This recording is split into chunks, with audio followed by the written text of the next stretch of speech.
Femme battue. J'ai cru en l'amour.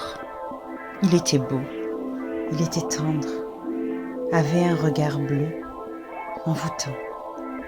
Au lit, j'étais sa reine.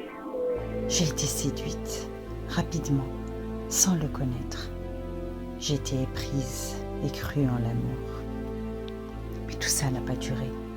Sa situation a changé, sa place il a perdu. Il est devenu oisif. L'argent a commencé à manquer. Son caractère a changé. Il a commencé à boire, laissé influencer par de mauvais amis. Tout a commencé à l'énerver. Le manque d'alcool le rendait sinistre. Il est devenu brutal. Les coups ont commencé à sonner. Pourtant, je l'ai aimé. Il était sensible. Mais chez beaucoup d'hommes, leur force n'est qu'apparence. Alors, il a commencé à employer celle des faibles, sa supériorité physique pour combler son désarroi. Quelques années de bonheur, j'ai connu avant les descentes aux enfers. Les coups ont commencé à pleuvoir, le sang même parfois à gicler. Mes enfants, j'en étais le rempart. Les coups étaient pour moi. Je devenais la source de tous ces maux. Prétexte à cacher sa faiblesse. Alors, un jour, je me suis enfuie avec mes 2 enfants. J'avais abandonné mon travail pour pouvoir les élever. Mais comme on dit souvent, les extrêmes se touchent. Il n'y a pas de règle. L'indépendance n'est pas toujours la solution. Car là, parfois aussi, la moindre anicroche entraîne la séparation et l'on choisit d'autres bras.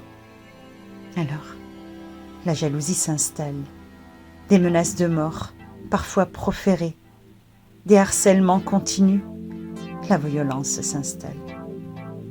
La jalousie, le pire des maux, vous lacère le cœur.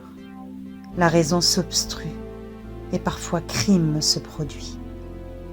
Parfois, la cause, c'est la société, son indifférence qui crée ce genre de situation.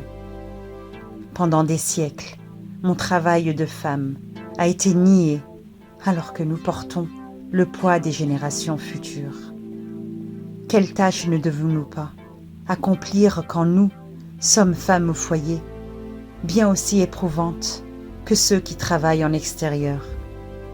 Le monde change, les idées évoluent, mais une conception millénaire d'une domination d'un genre sur l'autre ne s'efface pas en quelques années.